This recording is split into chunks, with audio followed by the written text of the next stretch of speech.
ઘરની સાફ સફાઈ કરતાં જૂના સિક્કા મળી આવ્યા। Welcome back to my mini vlog. હું છું રાધિકા। હવે તમને એમ થતું હશે કે આણે કેમ સાડી પહેરી, તો એ જોવા માટે તમારે વ્લોગ છેલ્લે સુધી જોવો પડશે। તો સવારમાં સાસુઓ છે ને ઘરની સાફ સફાઈ કરવામાં લાગી ગયા હતા। એમ તો મોસ્ટ ઓફ કામ થઈ ગયું છે, પણ મારો એક રૂમ બાકી હતો, તો એ સાફ કરતાં અમારા પર્સ મળ્યા, અને એક પર્સમાં એક પોટલીમાં હતા જૂના સિક્કા, જેમાં આઠાના, પાવલી, દસ્યુ બધા જૂના સિક્કા હતા। કોણ આવી રીતના સિક્કાનો સંગ્રહ કરે છે કોમેન્ટ કરજો ને। પછી બપોરા થતાં સાસુઓ જમવા બેસી ગયા।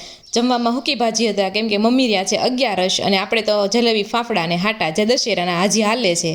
અને સાંજે આપણે વાળુમાં છે ને વેફર તળી નાખી મમ્મી અને પપ્પા હાટુથી। અને આ બાજુ હું છે ને મસાલા ભાખરી બનાવું છું, કેમ કે હું અને રોનક 11 નથી રહેતા। કોણ 11 રહેશે એ કોમેન્ટ કરી દેજો। પછી નવરા થઈને બેઠા, અને મમ્મી છે ને એની સાડીની શોપિંગ કરીને બતાવતા હતા। તમે તો આમ જોવામાં ન મજા આવે, લાવ હું બધી પહેરીને ટ્રાય કરું કઈ સારી લાગે છે। તો પહેલાં યલો કલરની પહેરી, એ પણ મસ્ત ફ્લાવરવાળી હતી, અને પછી આ ગ્રીન મહેંદી કલરની પહેરી, જેમાં ગોપીઓ દોરેલી હતી, ને આ કલર બહુ મસ્ત હતો, કાપડ પણ સારું હતું।